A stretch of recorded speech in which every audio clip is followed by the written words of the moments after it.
Well, I didn't know how to do it. I found a bunch of different stuff really today that I struggled to not get on the list after because I was doing more deep. I just did like 89 rap, 89 rock, 89 alternative, and then you really dig because it's just kind of then you realize Beastie Boys had an album. You just how many people had an album? Tone Loc, which actually is going to be my number 5. And I used to I had this voice thing, and I used to be able to do this weird thing, and I could sound just like I can't do it no more, but I could sound just like Tone Loc, and I could do the funky Cole Medina. 5 is funky Cole Medina. That whole album, dude, that might be one of the first rap albums that I actually owned, and I think it's just that my brother bought it for some reason, got made fun of for it, and then was gonna like throw it away, and I'm like, no, give me that tape, dog. I'm gonna get that. And I did. I got all over that and some Wild Thing, but Funky Cole Medina was always my, that was almost like a bad song. You weren't supposed, the funk. I wonder. I don't think it would go over well these days. I don't think it would have gotten recorded into these days. I know he's taken the potion, but it sounds a little date rapey. And and then of course there's Sheena. It's like, well, and nowadays, you should have just, I don't know. Yeah, it's the 80s, and I'm down with the ladies. Yeah, it was an interesting song. Very interesting. I loved it, and I still do. I love it.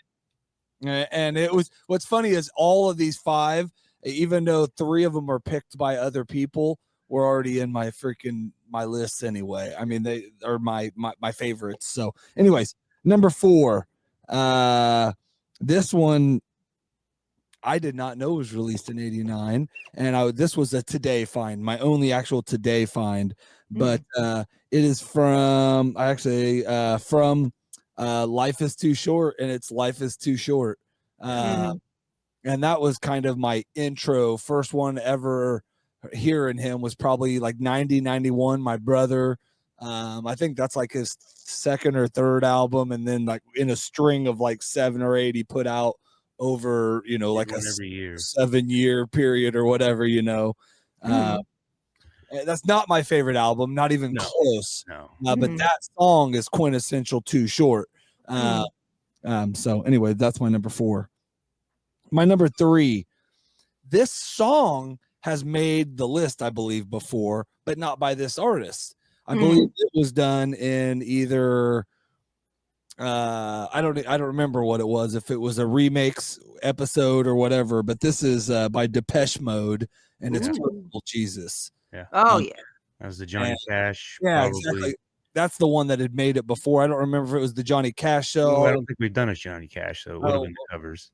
Okay, or just what else it would have made it for, but I used it for something. But and that's actually, I have both versions in my thing, or in my favorites in my Spotify playlist. So cool. It's funny to hear those if you hear them within a couple minutes of each other or back to back, because so different done, but still both just really good done. So I think Trent Reznor, Nine Inch Nails even had an album in 89. Yep, they did. No, they did. It's the number 1 on when you search the list. Yeah. So much. Yeah, you're right. There's a lot. My number, that was 3. My number 2 is my number 3, by the way, was no, that was one of my picks. I kicked somebody else. Oh, that was my number 3 was gonna be Kickstart My Heart, Motley Crue.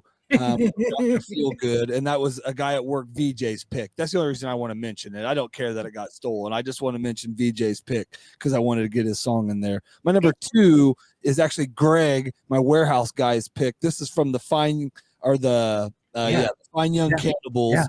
This is from The Raw and the Cooked, and this is She Drives Me Crazy. That freaking video drove me crazy, and that song, and I mean, like I said, it's crazy. Like, I'm just telling you, like, we could have literally done, if we would have just done an albums, I think this would have changed Santia's view on this. Because once you search albums, you go, holy shit, because so many were released late in 89 that they didn't make the Billboard 100. No Nirvana song, no Metallica song, no UB40 song, because they were all released in September, October, November, December. They're not going to make the Billboard.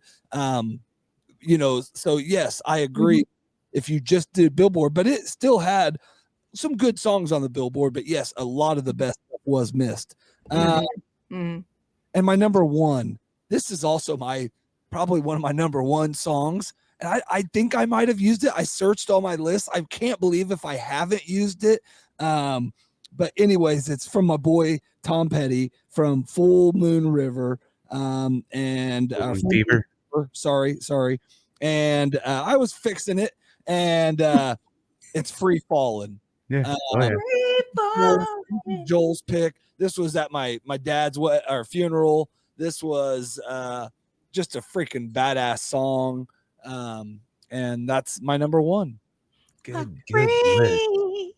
And I do want to do Skin Man. I did want to get his on here, but technically I think the album came out, actually it came out just really late, but it is on the 89 playlist. He wanted Every Rose Has Its Thorn, Poison. And it came out like in October, November 88. And he said, to be fair, I was young.